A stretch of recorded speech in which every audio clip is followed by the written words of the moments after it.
This is NBK, nothing but Knicks. When Sim passed the assist, you know that it's #1 show that breaks down the game. If you can't play defense, stay out my way. Dribble the ball, come down the lane. 5 seconds on the shot clock, who gon' win us the game? You wanna hear Nick updates and trade rumors? Post-game reviews, this the place you tune in. So tell a friend just to keep the ball moving. Like the page if you feeling the movement. Every game we coming to win. Give us a sub like a player that came off the bench. This is NBK, nothing but Knicks.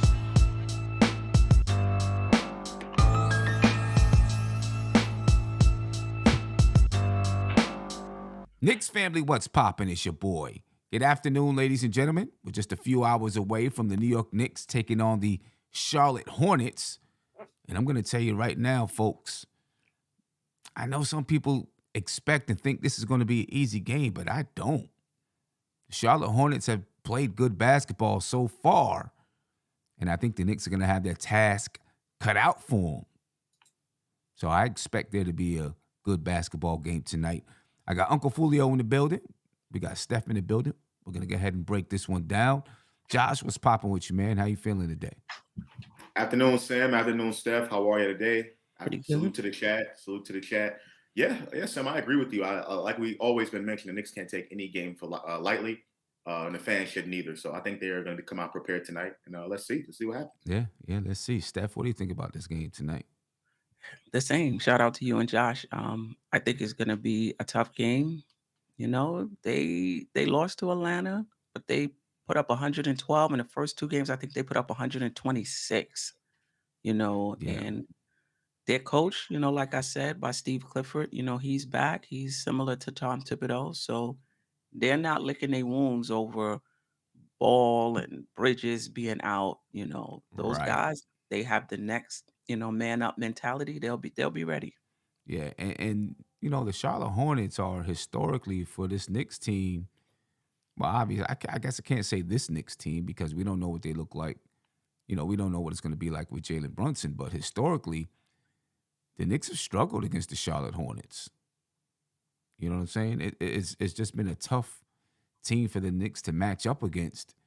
And when you look at the numbers and I got a chance to just review some of the games, they're still playing that same style of basketball, up tempo, get up and down the floor type of game, and they do have some athletes out there. I think it makes it a tough goal for the New York Knicks this time around. Before we get too deep into this particular game, the New York Knicks did make a couple of transactions today, right? Nothing big, but they picked up the options for Emmanuel Quickly. They picked up the option for Obi Toppin, and they also picked up the option for Quentin Grimes, right? So they exercised a 3rd-year option on Quentin Grimes, and they exercised a 4th-year option on Emmanuel Quickly and Obi Toppin. So just quickly, any thoughts about that there? Josh, I'll start with you. Expected, Sam. 4th-year options on Quickly and Obi's major parts of the rotation, and also Grimes as well for that 3rd year. So I thought this was expected. No surprises. I mean, they had until the 31st to do it, I believe. So they went ahead and got it done right now, and I expected that to happen at some point. Yes. Steph, any thoughts? Yeah, not surprised at all. I mean, it's rare that it's not, picked up. So not surprised. Yeah, and with them being young guys, you kind of expected that was going to happen. They were going to pick them up. They add to the depth of the team and all that kind of stuff. So yeah, no surprise there that the Knicks picked up the options on those players. As we take a look at the injury report for today, ladies and gentlemen, Quentin Grimes continues to be out with a sore left foot. All right, so no expectations of him being out there on the floor. For the Charlotte Hornets, LaMelo Ball is out. Terry Rozier is doubtful. And Cody Martin is doubtful. All right, so obviously that helps the Knicks, right? I mean, with LaMelo Ball and Terry Rozier, I'm assuming Terry Rozier will be out. That's two dynamic guards that the Knicks don't have to deal with. And of Mhm. course, it takes away from some of their depth. But look, LaMelo Ball's been out all 3 games. Terry Rozier sat out 1 game.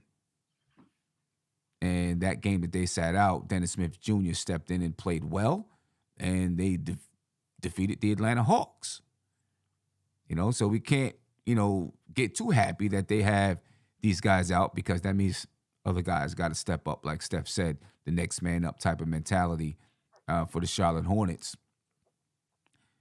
But how does that change the game for him, Steph, with LaMelo Ball definitely being out and Terry Rozier being doubtful? How does that change the game for the Charlotte Hornets? Oh, for Charlotte? Yeah. And the way You that know, the I Knicks would have to, either attack or strategize for the Hornets. I think it helps us. I'm not sure it's Dennis Smith Jr. So first of all, they don't have to deal with the length of ball. Right. They don't have to deal with his vision as well. Dennis Smith Jr., he's playing well in terms of initiating the offense and getting them organized, but he's not LaMelo Ball, Right. Who could pass you into a basket Right. that you didn't even think was, You didn't even was know. there. You didn't even know you was open. Right, right. Right. So that should definitely make it easier for the Knicks. And then, even if they are a running team, again, LaMelo Ball in transition with his vision is much different than Dennis Smith in transition with his Right. vision. Right. So I think it does help the Knicks, and let's see if we can take advantage of it. Yeah. Josh, any thoughts on that? On how the Knicks might strategize knowing that these guys are out? Well, is this the first game that LaMelo's out, or has he been out? Was he out like He's been out the entire season, I believe. Entire season. I mean, I agree with you, Queen, but I still think, the Charlotte team is still dangerous in transition. Oh, I mean, yeah. I'm looking at them offensive. I'm looking at the offensive numbers, Sam, and I'm pretty sure we're going to talk about it. But they're number 1 in points per game, or like top 3 or something like that. Top 3 in pace, top 3 in assists, top 3 in assist turnover ratio. This team is able to move the basketball just as well as anybody, with or without LaMelo Ball. So I think the Knicks still have to be able to defend in transition, get back, and don't allow any easy buckets on the other end. And that's the best way I would say. And listen, the Knicks have been good in defending in transition so far this season. They are giving up, I think, off of turnovers. I think they're giving up 15 points per game off of turnovers, which is not bad when you compare it to the rest of the league. So they've done well in transition defense, I believe, but they'll have to continue to do it. You know what I mean? Right. The Memphis game, obviously, that first half we've seen the Right. weakness there when you're dealing with someone like Ja Morant, right? But I think this team kind of is reminiscent to Memphis in a way that they move the basketball, how fast they get up the floor, right? So I think you might have some trouble. We may need to look at that and play basketball reminiscent of the last 2 games instead of that Memphis game in the first half, where it seemed like they were going up and down the floor on us. As soon as it come across half court, 2 passes, and there was a shot that was up. So I think we need to basically play transition basketball like the last 2 games instead of the first one. Yeah. Points. The Knicks actually scored 19 points off of turnovers, and that's 12th in the league. And opponents' points off turnovers for the New York Knicks, they're actually 7th in the league in opponents' points off turnovers, and opponents score 15 points off turnovers versus the Knicks, and that's 7th in the league. So, that's not bad. And normally, off of a turnover, a team is breaking up the floor. So that means they're, making a good effort to get back in that transition D. Like I said, you don't want them to get off and get hot and start killing you in transition. They're going to get up the floor fast. With the Memphis Grizzlies, nobody in the league is going to be as fast as Ja Morant getting up the floor. Right. You know what I mean? So I don't think you have to worry about that kind of speed, but if they do a good job using the team to advance the ball up the floor, it could be faster than a Ja Morant coming up the floor. Memphis did a good job using the team to get up the floor too. Passing the ball, advancing the ball up the floor instead of, dribbling up. But I think the Knicks probably learned from that first half versus the Memphis Grizzlies, because it was different in the second half. Right. You know? So hopefully they bring that into the game tonight. Looking at the starting lineups for the Knicks, same starting lineup: Jalen Brunson, Evan Fournier, R.J. Barrett, Julius Randle, Mitchell Robinson. And for the Charlotte Hornets, Dennis Smith Jr., Kelly Oubre, Gordon Hayward, P.J. Washington, and Mason. Is that Mason or Miles Plumlee? I think it's Mason. One of the Plumlee brothers. I'll check it and make sure. I think it's Mason though. Might be Miles. I don't know. Thoughts on Jalen Brunson and Dennis Smith Jr. Steph, I'll start with you. I mean, Dennis Smith Jr. is playing better from what I've seen, and more under control than what I've seen. But he's no match for Brunson, just in terms of leadership, organizing a team, knowing what a team needs and when, and being able to deliver in spots in which the Knicks need a basket. Yeah, I agree, and I hope that Dennis Smith Jr. does well in Charlotte, but just not tonight. And I agree with you. I don't think he'll, just the experience, the basketball IQ. I don't think he's a match for Brunson in that manner. Josh, your thoughts on the matchup? I agree. I think this is Brunson all day. Dennis Smith Jr. has been playing well. Got to give him some credit. We're resurrecting his career, what have you. But I think Jalen Brunson, the way he's playing right now, not just with production, but the stuff that he's doing on the floor, I think Dennis Smith Jr. is no match for Jalen Brunson. Right. And you know what's crazy? Dennis Smith Jr., the first 3 games of the season, he's shooting 71% from the 3-point line. Yeah, right. I mean, that's the numbers right now. You're shooting 71% from the 3-point line. That's that's kind of, obviously we know that's not gonna stand. You know what I'm saying? He'll, maybe he's gonna shoot better from the 3-point line, but he's not gonna shoot 71%. That'll be breaking all kinds of records if he shot like that. You got, I'm assuming that Evan Fournier be matched up on Kelly Oubre because Gordon Hayward is a scorer. I do know that Evan Fournier and Gordon Hayward maybe play more of a similar basketball game, but I don't know if he can guard Gordon Hayward. R.J. Barrett has a really hard time guarding Gordon Hayward, right? Yep. So for now, I'm just going to stick with Evan Fournier matched up with Kelly Oubre. If you have something different, feel free to talk about it. Josh, your thoughts on Evan Fournier and Kelly Oubre? I think that'll be kind of like a switch, depending on, what's happening on the floor, how they run, how the Knicks be able to get back on transition defense. If they're able to find their man in time, it could be like a situation where you could see Evan Fournier on Gordon Hayward. I agree with you, though. No match if Evan Fournier is guarding Gordon Hayward. But for this particular matchup, hopefully Fournier can get going. He hasn't been knocking down as many shots. He hasn't played a lot of fourth quarter minutes, even dating back to last season. So if hopefully Fournier is able to find this groove and knock down some 3-point shots early and, hopefully put up a 15-20 spot today, I think that can be his matchup to win as well. So hopefully he's able to win that. Yeah. What does Fournier have to do to really get going? I mean, he's had a couple of games, but he hasn't really gotten going. Neither has RJ. But what do you think he has to do to really get going? Or do the Knicks have to do to really help him to get going? Just keep playing the way they're playing. Continue to shoot the basketball. I think the shots are going to fall. The Knicks offense, the way they're moving right now, the basketball is moving around. Everyone's getting a chance to touch it. I think that's contagious. So just continue doing what the Knicks are doing offensively, and I think the shots will eventually fall. And Evan Fournier is going to have one of those games, or a few of those games, where he's going to be able to knock down shots and be prolific from the 3-point line. Prolific. He likes that word, prolific.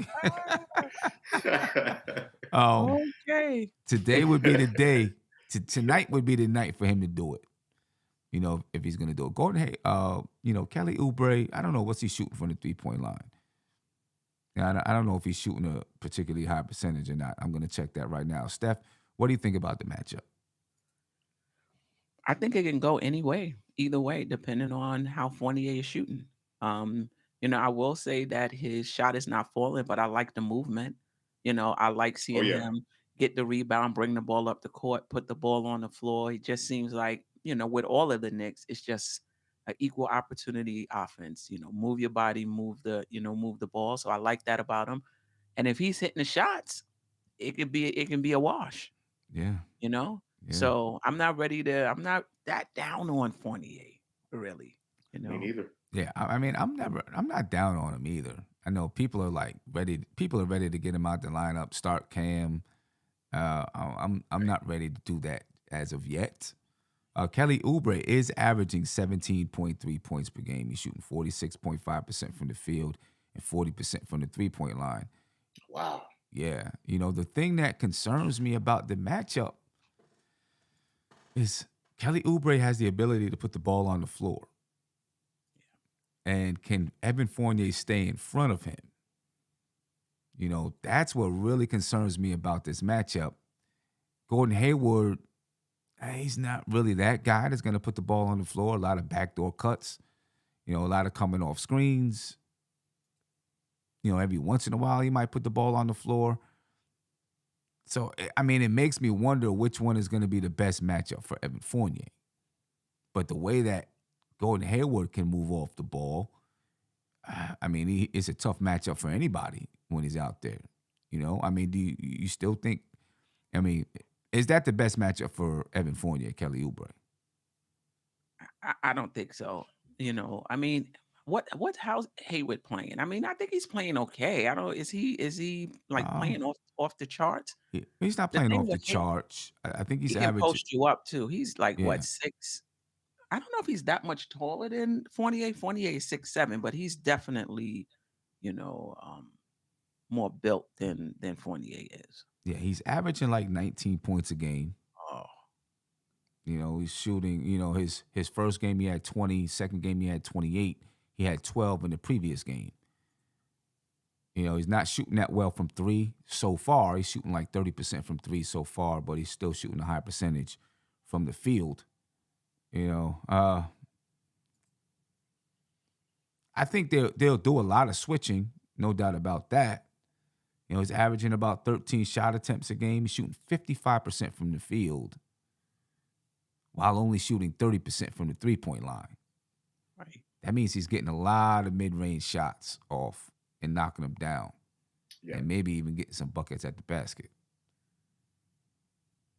You know, yeah, that's interesting. I still think it's going to be R.J. Barrett and Gordon Hayward.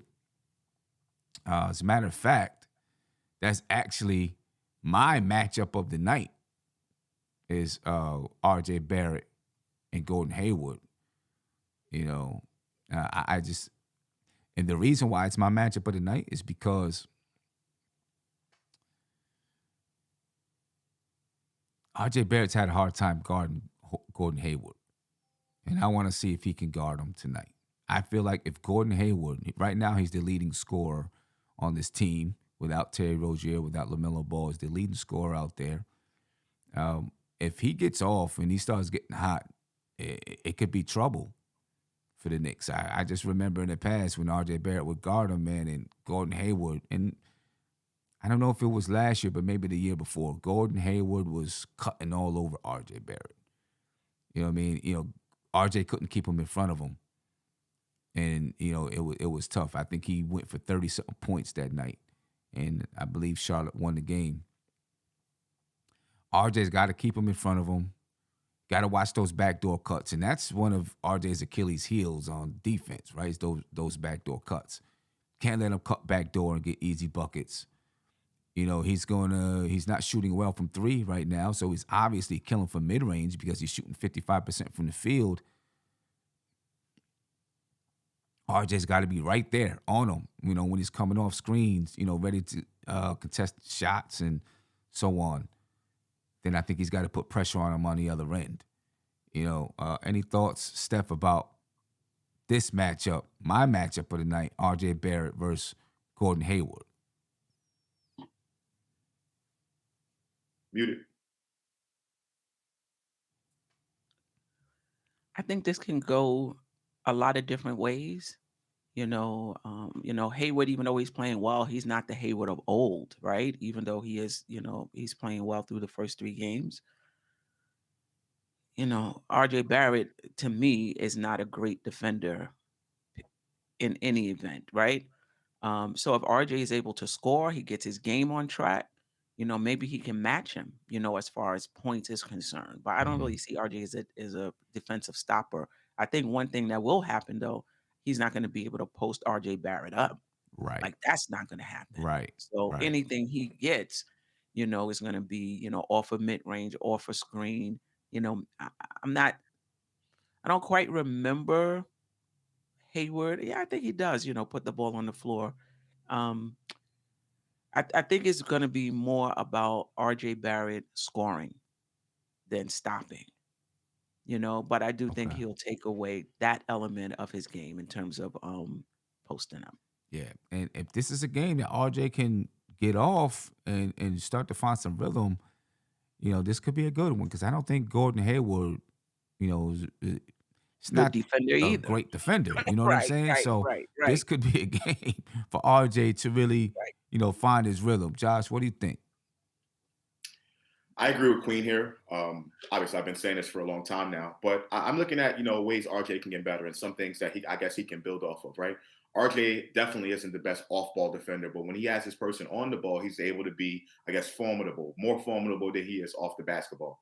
So if the Knicks are able to play good transition defense, prevent them from getting out on the break, prevent them from running, and basically have them in a half-court set, whenever Gordon Hayward is going to get featured as the primary person with the ball in his hands, I think that's better for RJ and for the Knicks defense rather than someone looking to set Gordon Hayward up off the ball or things of that nature. So I think, and I agree, I think RJ definitely has to match the scoring output. Hopefully we're able to, get RJ the ball in some of his spots and have him get to the basket. But I agree. I don't think this is going to be an easy matchup for RJ Barrett at all. And I think this is the matchup of the night for sure. Yeah. Do you think, because I have down on my keys to the game, one of my keys is to get RJ going, right? Is there any, we've seen coaches in the past, not Tom Thibodeau, but coaches in the past, when they have a player that's not going well, maybe the first 2 or 3 possessions, they try to find a way to get them the ball in a spot where they're comfortable, maybe close to the basket, try to get them a layup. Do you think the Knicks should try to do something like that with RJ? Try to get him a couple of easy baskets in the beginning of the game, maybe it gets him going, maybe get him to the line, or So, yeah, go ahead, Josh. well, Sam, I feel like the Knicks have been trying to do that. If you watch every Knick game, almost every Knick game for the past couple of years, even to start this season, first couple plays the Knicks run, they run that top of the key to play for RJ to pick and roll, and he rolls to the basket, right? They try to either get a layup for himself, get to the free throw line, or find Mitch on alley oop. That's literally their first play of the game, almost every single game, right? So I think maybe if you have the Knicks do that a little bit more, have RJ kind of be the focal point, maybe his game will open up. But to be honest, I'm not really concerned about RJ too much. I think if the Knicks continue playing this style of basketball offensively, eventually that shot's going to fall. That catch and shoot in the preseason was very encouraging. Maybe he can get back to doing that. And just quit avoiding contact. I don't see where you think he's avoiding contact. I don't see where he's avoiding contact. Maybe Explain it to me. maybe not avoid. But I think he needs to definitely be much more stronger at the basket, get into the free throw line, and I don't know. I mean, I feel like when he's at the rim, he's just. I just don't think he has the athleticism really to avoid the contact, in my opinion. Like once RJ gets going to the basket, it's a straight line to the basket, unless he fades away, I guess. You know what I mean? I don't know. Steph, do you think he avoids contact? I don't think he avoids contact, but he can probably do a better job of absorbing contact. Like Okay. you see some Yeah. guys when they drive in, they know the hit is coming, so they'll absorb the contact and then Right. make their shot. I think he can do a better job with Yeah, that. and maybe like the same with avoiding. I mean, not avoiding, but absorbing the contact is learning how to use the contact to push you into rhythm a little bit. You know what I'm saying? Like you see a lot of players, they might go strong to the left and they use their shoulder to bump, and then it pushes them right back into a shot or something like that. And maybe that's something he needs to learn is how to utilize that contact, to help him. Maybe he needs to look for the contact. Like Melo was great at looking for Looking contact. for the contact. You know what I'm saying? And he looked for that contact, and it would get him kind of get him in rhythm and getting his shot off. Now, because of that, he didn't get as many fouls calls as people thought he should. But that was his game, and it benefited him. Maybe it's something yeah. I just think him getting to the free throw line, I think, is really, he needs to get to the free throw line a little bit more. So maybe he's not avoiding contact, but like Steph said, not doing enough to absorb the contact, get to the free throw line, and kind of force the issue a little bit. I'm not talking about take bad shots at the rim, right? I think a lot of these shots that he's had in transition or off a pick and roll, off a curl, have been good high percentage shots. He just has to either take the contact or do a better job at finishing. Yeah, I mean, one of the issues that I still have with RJ is I just don't feel he utilizes the athleticism he does have. Because I've seen him rise up before, but, he doesn't, he gets to the basket, he doesn't really lift off. You know what I mean? He kind of stays grounded when he does get to the basket. And, I don't know if he'll ever utilize the athleticism that he does have and actually lift off aggressively to the rim. I don't know if he'll ever do that. I think what we see is what he's going to use, and then he's going to develop around that. He's going to have to develop that craftiness around the rim to create more contact, I think. But last year, he did a good job getting to the line.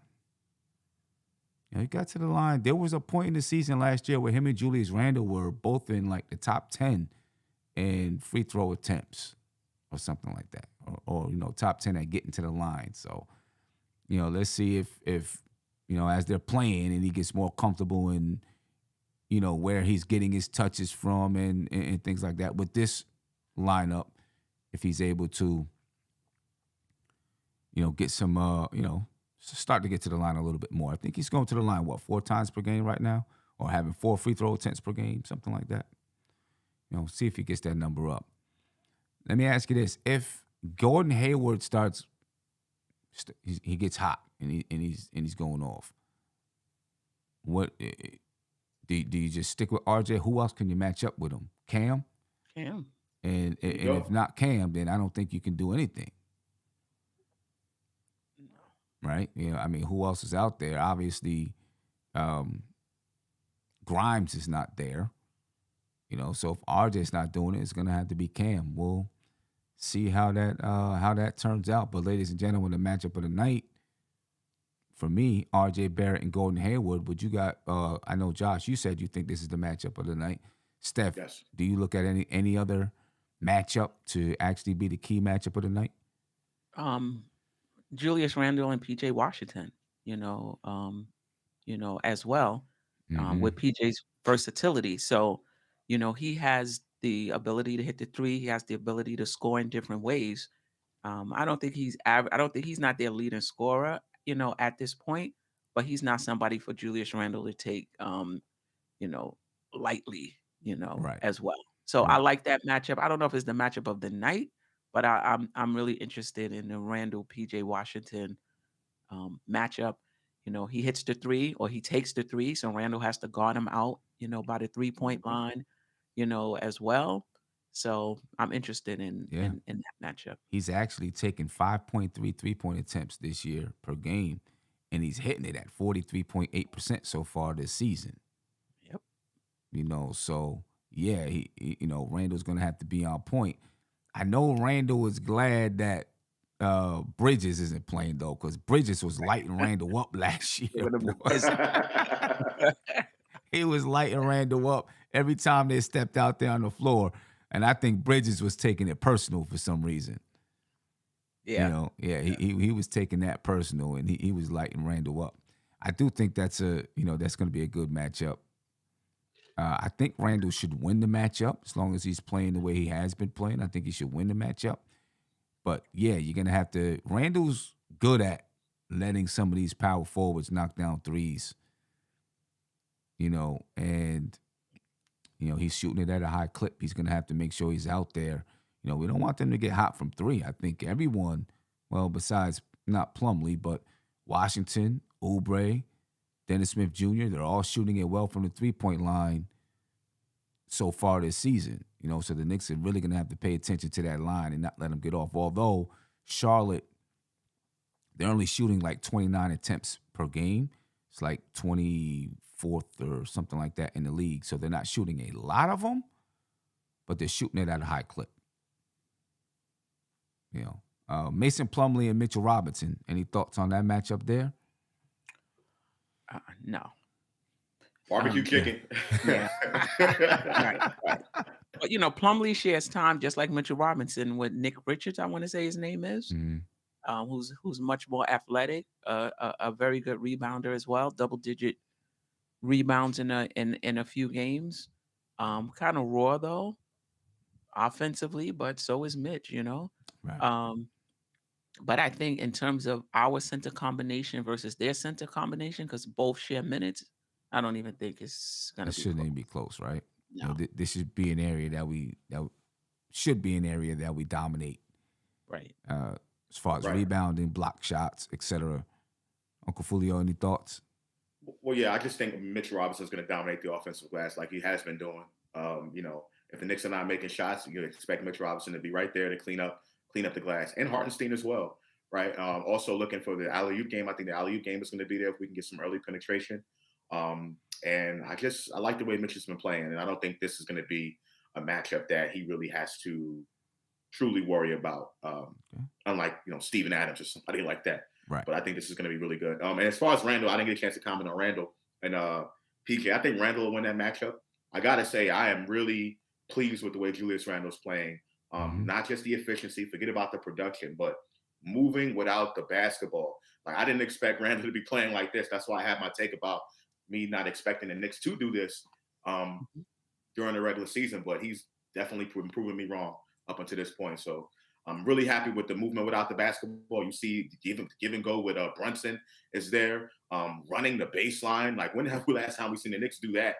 Breaking up the zone, going through, getting in their spots through the zone. So I think a lot of that is credit to Tibbs and to Julius Randle for actually putting in that work off the ball. Yeah, no doubt. I did want to say something about the kid Nick Richards, though. He's putting in a nice season so far, 15 points and 9 rebounds a game. Yeah. For Nick Richards, man. He's 7 foot, 245 pounds, 24 years old. So that's something to watch, off the bench. A guy to watch off the bench that could come in and produce for the Charlotte Hornets. And that'll be Hartenstein. I guess depending on when and how they use them, maybe they sub out Plumlee a little bit early so that they can get Richards in the game, if they feel like he has more, scoring ability.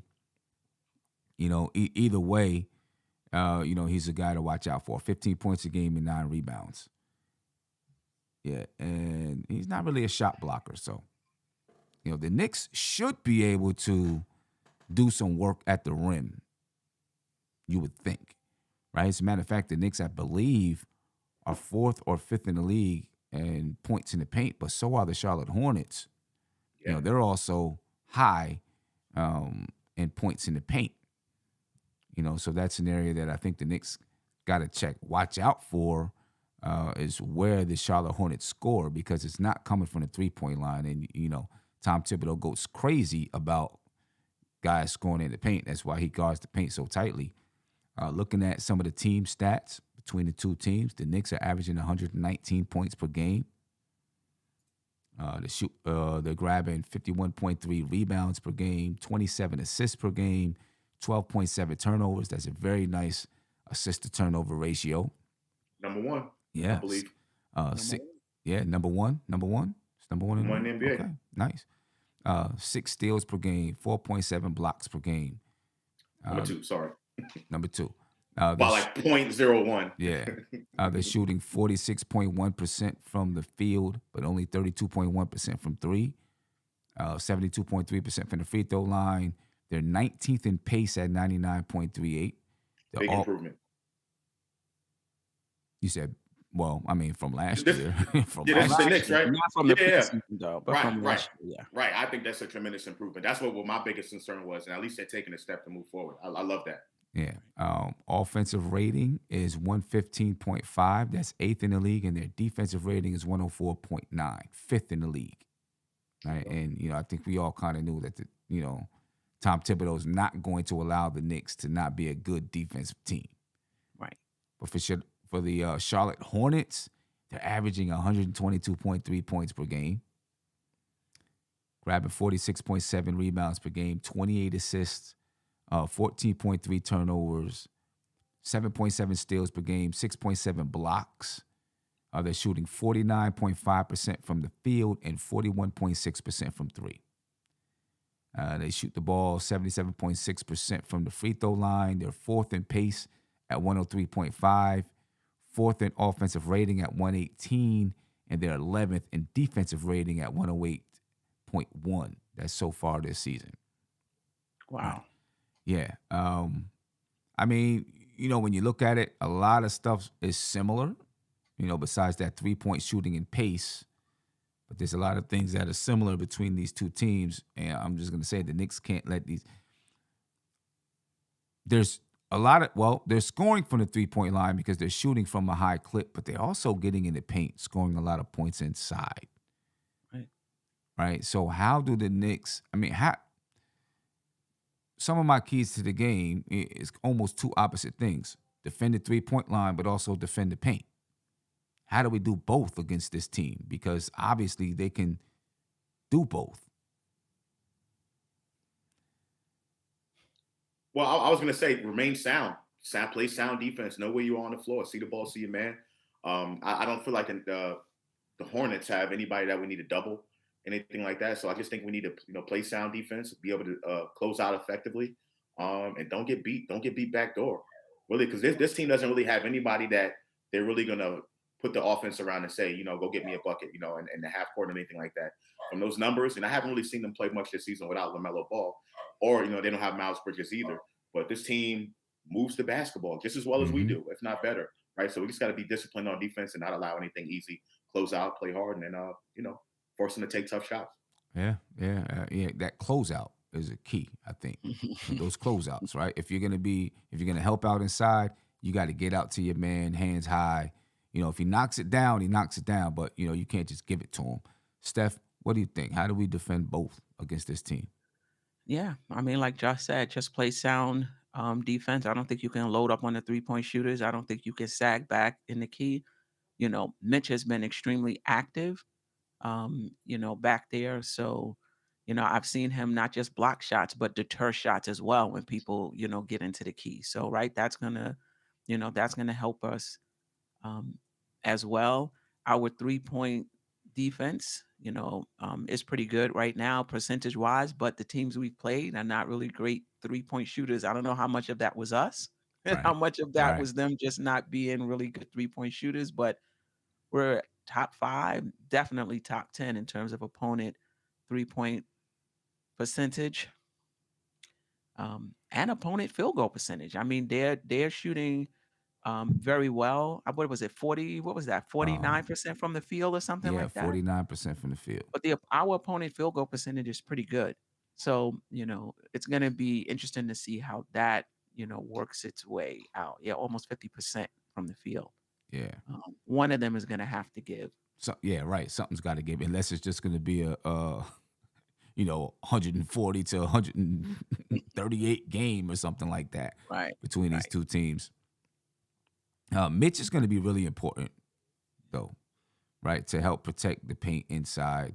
I think a lot of that scoring is inside scoring, or they're only taking 29 3-point attempts per game right now.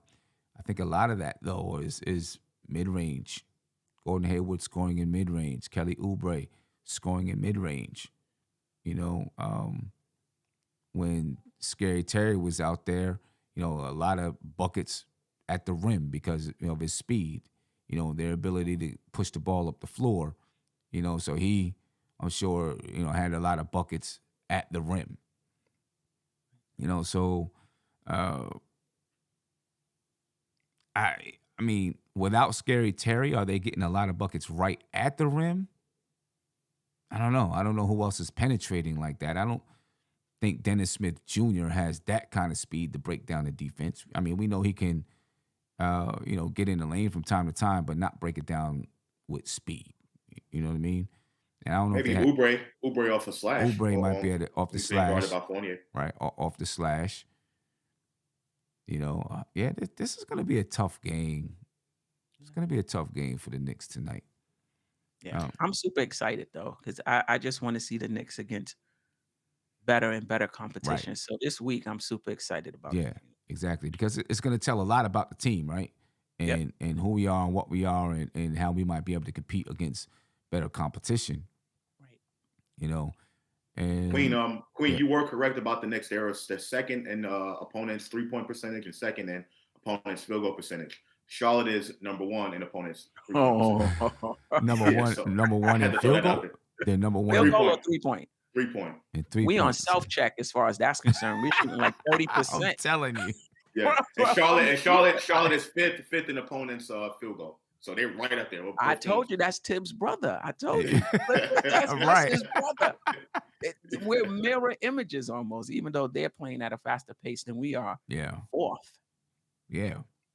Fourth. Yeah. They're playing at a good pace. It's a good matchup.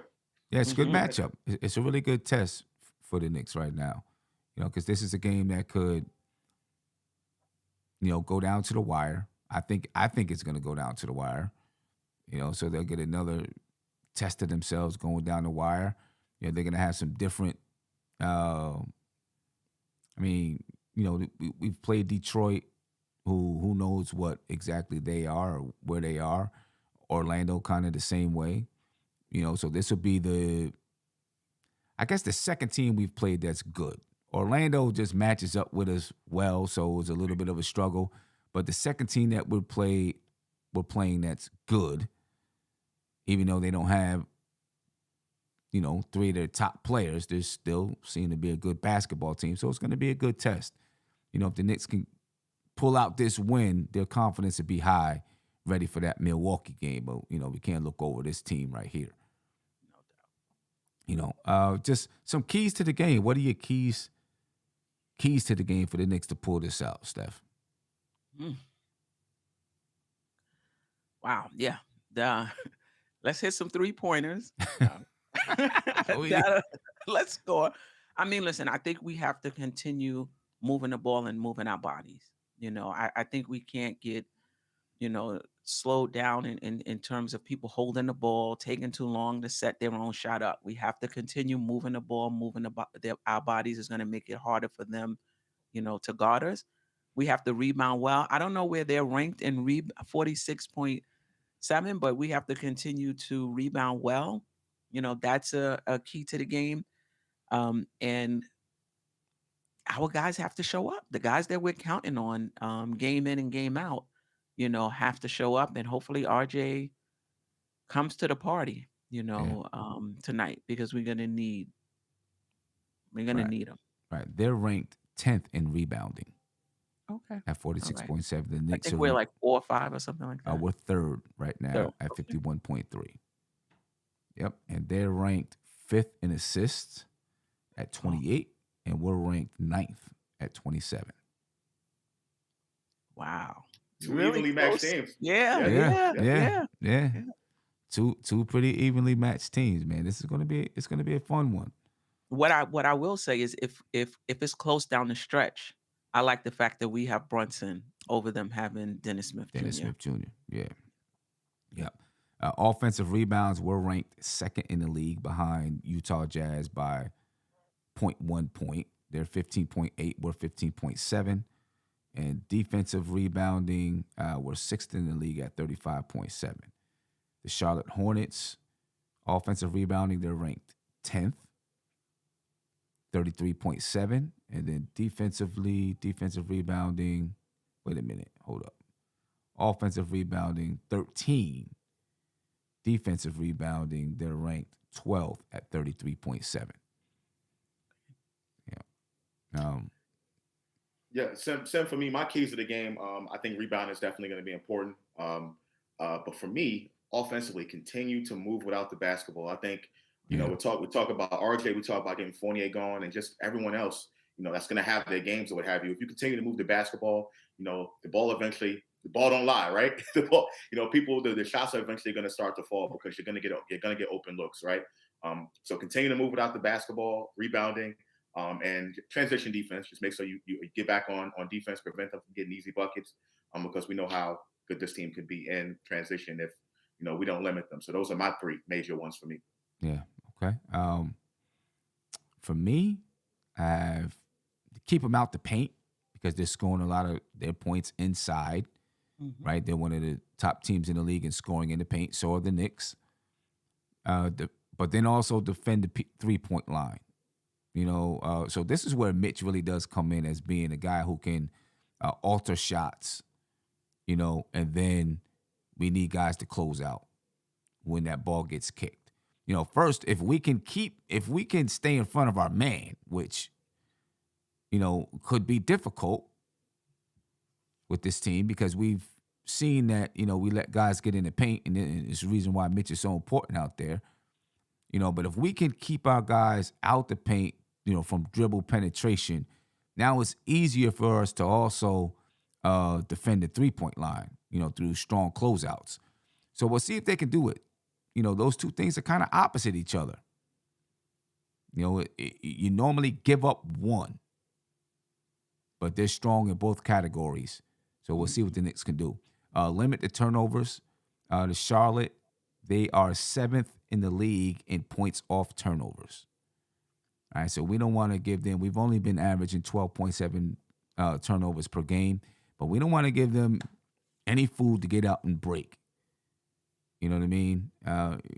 We don't want them to get off to that kind of a start against this or anytime during the game. Continue to share the ball, like Josh was saying.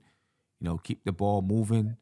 Don't allow them to double team. That's been something that's helped us out throughout these first 3 games. Teams have a hard time double teaming when the ball is constantly moving.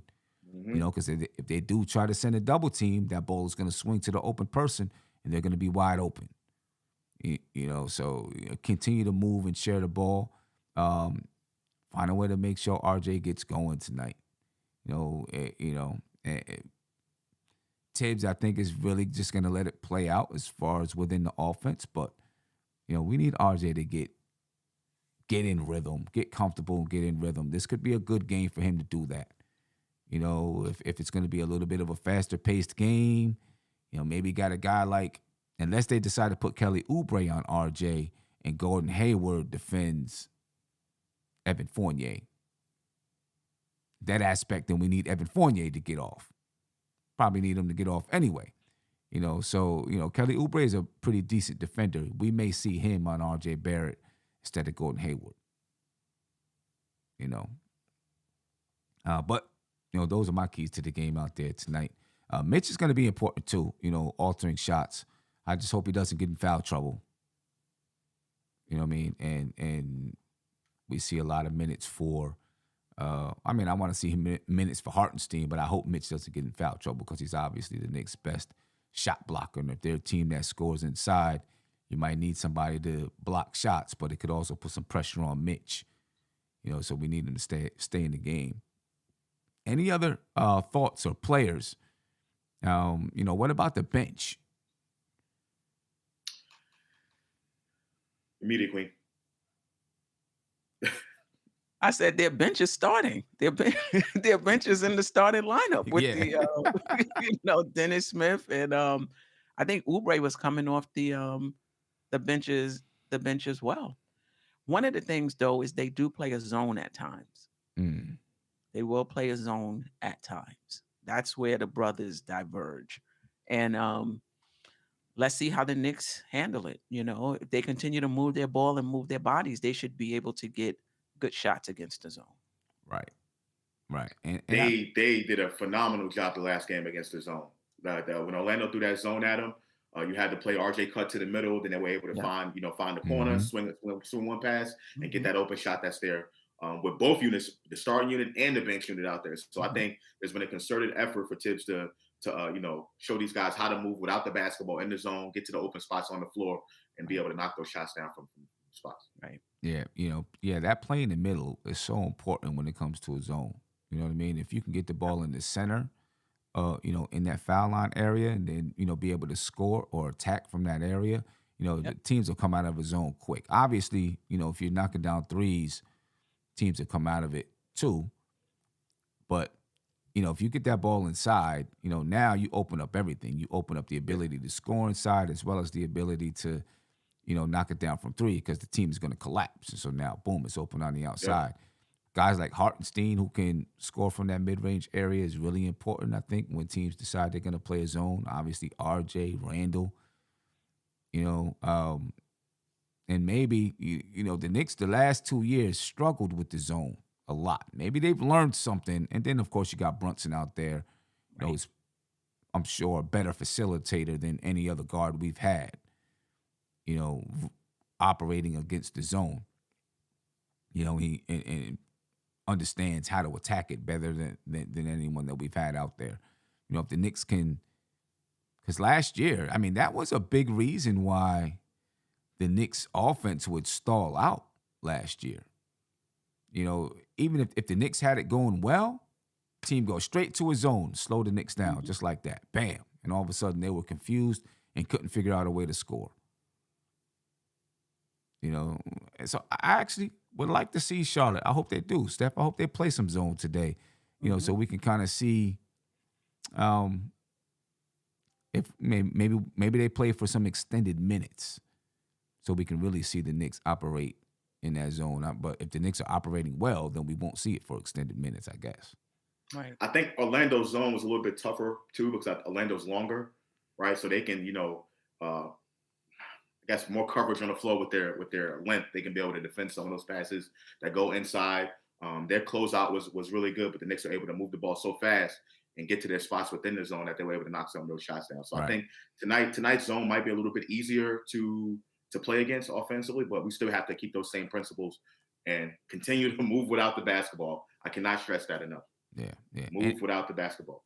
Any other Knicks players that you want to comment on, or Charlotte Hornets players, but that you want to comment on about their performance tonight? For me, it's IQ. And how he handles that second unit. Last game, he actually played point guard minutes and shooting guard minutes. He came in first. He played with that first unit for a little bit.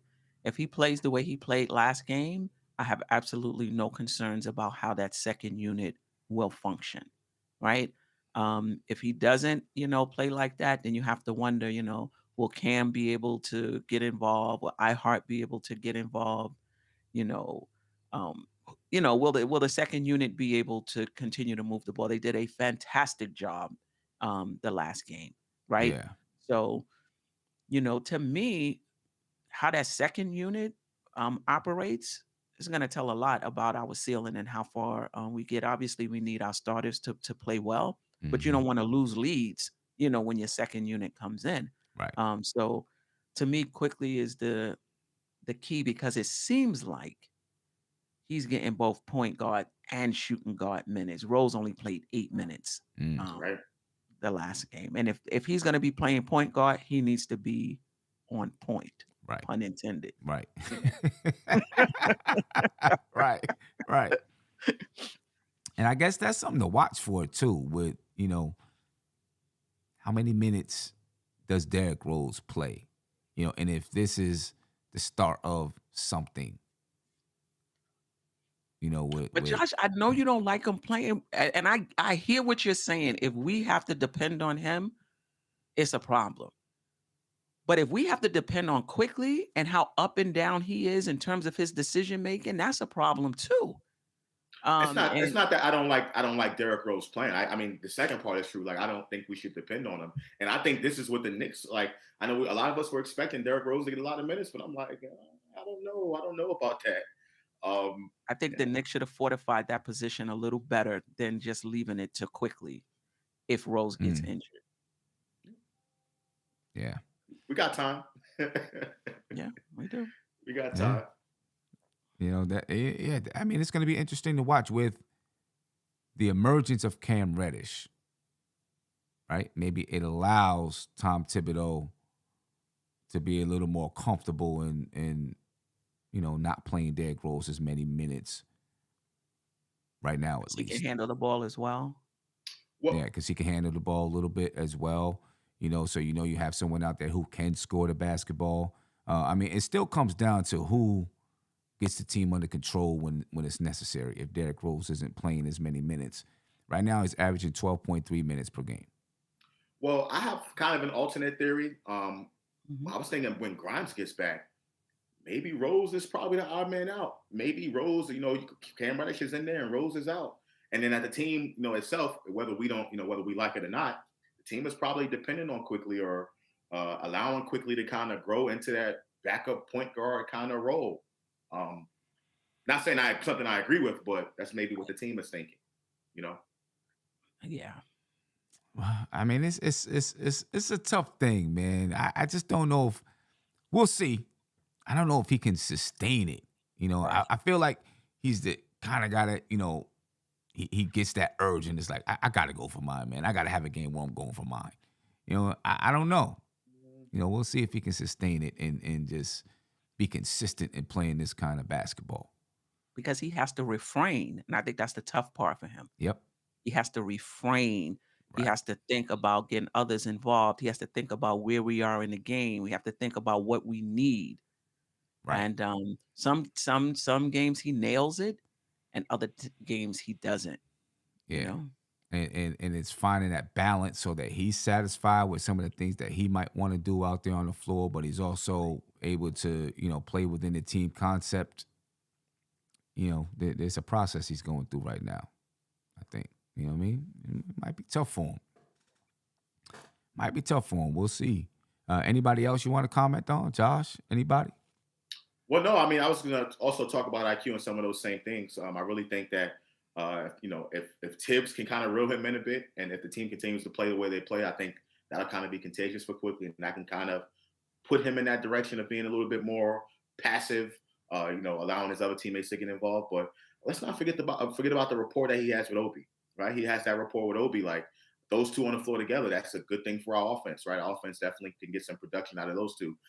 But the bench unit in general, like as a collective unit, to me, I feel like they don't have as much pressure as on them this season as they did last year because the starters are much better. The starters are putting much more production on the basketball floor, so the bench doesn't really have to keep up with a lot of that production to help the Knicks win games. They can just play the way they're playing, play the team style of basketball, and not have to make as many shots, right? So I don't think the bench unit is going to be the same as it was last year as far as production, but I also don't think it's necessary for this particular team as a whole. I mean, that's supposed to be one of their strengths, though, right? Because the Knicks don't have a star per se, right? So the bench is supposed to be one of the strengths that they have over other teams is that they have so much depth, and we've seen it throughout the season so far, where other teams, because they got to play their starters versus the bench, they start to tire out. Even against Memphis, right? John Morant was nowhere near as fast in the fourth quarter as he was in that first quarter, right? Because he had to play so many minutes and starting to tire out. That's supposed to be the Knicks. That's supposed to be one of their strengths. I still consider it a strength, though. What I'm saying is just like they don't have to put up as much production.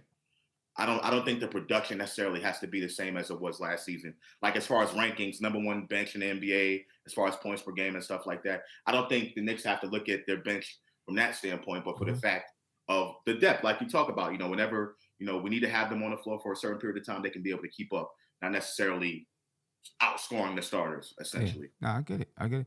And what's funny for me is even though our bench is supposed to be strong, which I think it is, you're still seeing RJ and Jalen play a lot of minutes with the bench.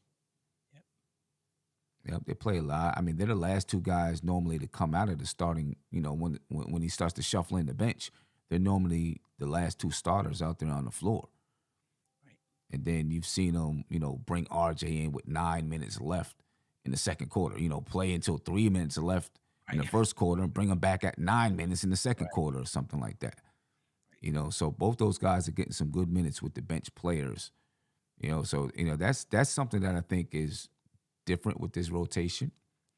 I know last year I was always like, well, maybe not last year, the year before last. I always felt like they needed to have a starter out there on the floor. Last year the bench was strong. At least while Derrick Rose was there, the bench was really strong. and maybe he just feels like Derrick Rose can't go that many minutes, so he needs Jalen Brunson out there on the floor with those bench guys for a little bit. And then I think with RJ Barrett, it's more about giving him a chance to just be the guy out there too. When he brings him back early in the third, he gets a chance to maybe just be the guy for 2 or 3 minutes, before Randall and Brunson and them guys start to come back out there on the floor. There I need to ask the question again that I brought up 2 years ago. Would RJ be better playing more minutes with the bench, like to get himself going, because they play as a faster unit, even though the starters have been much faster this year, but it's a faster unit. They get out in transition more. I just, people gave me crap a couple years ago for saying that, and now that's something RJ is going to need to do. And I think Tibbs realizes that, and that's the reason why RJ is playing more minutes with the second unit. Do you think it's that, or do you think it's just the opportunity for him to be the number one, like the bona fide number one option during that time? Both. I think both of them. Because him getting going, he doesn't necessarily have to be the number one guy, but I think if he is the number one guy, having more of an on-the-ball role in that second unit, I think that can help get his confidence going and have him ready to play with that starting unit as well. We'll see how it goes. Any predictions for tonight, Josh? Who wins tonight? I think the Knicks win. I think it's going to be a close, high-scoring game. I think it's going to be a really, really high-scoring game. I know everyone wants to see defense, but I'm going to go high-scoring. And I think the reason why the Knicks pulled this one out is because they have the better point guard, and they have Julius Randle. Okay. All right. Steph? I agree. I was going to say that too. Yeah. Jalen Brunson. I was going to say Julius Randle, but that's a good, good point as well. I mean, you can argue he's going to be the best player on the floor. Maybe other than Brunson, him and Brunson neck and neck, but it'll be on our side. Right. The best player. It should be on our side. Right. Exactly. Yeah. And if you're just joining us, ladies and gentlemen, a quick rundown for the Knicks. Quentin Grimes is out. For the Charlotte Hornets, LaMelo Ball is out. Terry Rozier is doubtful, but it looks like he'll probably be out. Cody Martin is day-to-day. And when you look at the starting lineups for the Knicks, Jalen Brunson, Evan Fournier, RJ Barrett, Julius Randle, Mitchell Robinson. For the Charlotte Hornets, Dennis Smith Jr., Kelly Oubre, Gordon Hayward, P.J. Washington, and Mason Plumlee. And we'll be looking and paying attention to the matchups between Fournier and Oubre, or maybe it's RJ and Oubre, or Hayward and Fournier. Whichever way, there'll be a lot of switching going on defensively between Evan Fournier and RJ Barrett. I think RJ Barrett really needs to knuckle down and not let Gordon Hayward cut all over the place on him. Looking at the teams and what they look like so far this season, the New York Knicks averaging 119 points per game, 51 rebounds a game, 27 assists. It's one of the, I think, top 10 in the league. 12.7 turnovers per game, so that's a great assist-to-turnover ratio. 6 steals, 4.7 blocks. They're shooting 46.1% from the field, 32.1% from three, 72.3% from the free throw line. They're 19th in pace at 99.38, 8th in offensive rating, 5th in defensive rating, and you can see those numbers right there on the board. As for the Charlotte Hornets, they're scoring 122.3 points per game, grabbing 46.7 rebounds per game. That's 10th in the league. 28 assists per game. That's top 5 in the league. 14 turnovers, 7.7 steals, 6.7 blocks. They're shooting a high 49.5% from the field and 41.6% from three, although they're only shooting 29 threes a game. That's like 24th in the league, somewhere around there. They shoot 77.6% from the free throw line. They're 4th in pace at 103.5, 4th in offensive rating at 118, and 11th in defensive rating at 108.1. This is going to be a good game. Teams that are pretty much evenly matched seem to play a similar style of basketball, at least so far this season for the Knicks. I do agree. I think it could be a high-scoring game. I don't like high-scoring games. I'm not going to lie. It's a lot of anxiety for me because I always feel like my team is going to be the one that ends up not being able to score when the other team continues to score. But this Knicks team might be a little bit different. Offensively, for sure. Yeah. My key matchup for the Knights, R.J. Barrett and Gordon Hayward. RJ's averaging 16 points a game, 5.7 rebounds, 2.7 assists, shooting 34.6% from the field and 18.8% from three. Got to get that up. Where's the want music, Sam? Where's the want music? Yeah, we got to hit him with that one because he got to get that one up. He's shooting 83.3% from the free throw line. Gordon Hayward, 19 points per game, 3.3 rebounds, 4.7 assists, shooting 55% from the field and 30% from three. So he's knocking down his. I mean, that means he's from two. He's shooting a really high percentage from two. Right. And he's shooting 78.6% from the free throw line. RJ can't let this guy cut all over him, man. He can't do it. And a few Ks to the game. Keep him out the paint. They're a high-scoring team in the paint, just like the Knicks. Keep him out the paint, but you also got to defend that three-point line because they're shooting a high percentage from the three-point line. Limited turnovers. Charlotte is 7th in the league in points off turnovers. They got to continue to share the ball, and let's get RJ going, ladies and gentlemen. If the Knicks do these things, I think they give themselves a chance to win tonight. I think they have, like Steph and Josh said, they have the better point guard out there on the floor, and that can go a long way when it comes to crunch time. So we need the Knicks to get it done. Get it done. Any other thoughts before we get out of here? No, let's go Knicks. Yeah, let's get it. Yeah, nothing self-explanatory. I think we got this tonight. Yeah, let's get it. Ladies and gentlemen, let's get this win tonight. I'll see you at the postgame show probably about 10:15. And, we out of here. Peace. This is NBK, nothing but Knicks. When Sim passed the assist, you know that it's #1 show that breaks down the game. If you can't play defense, stay out my way. Dribble the ball, come down the lane. 5 seconds on the shot clock, who gon' win us the game? You wanna hear Nick updates and trade rumors? Post-game reviews, this the place you tune in. So tell a friend just to keep the ball moving. Like the page if you feeling the movement. Every game we coming to win. Give us a sub like a player that came off the bench. This is NBK, nothing but Knicks.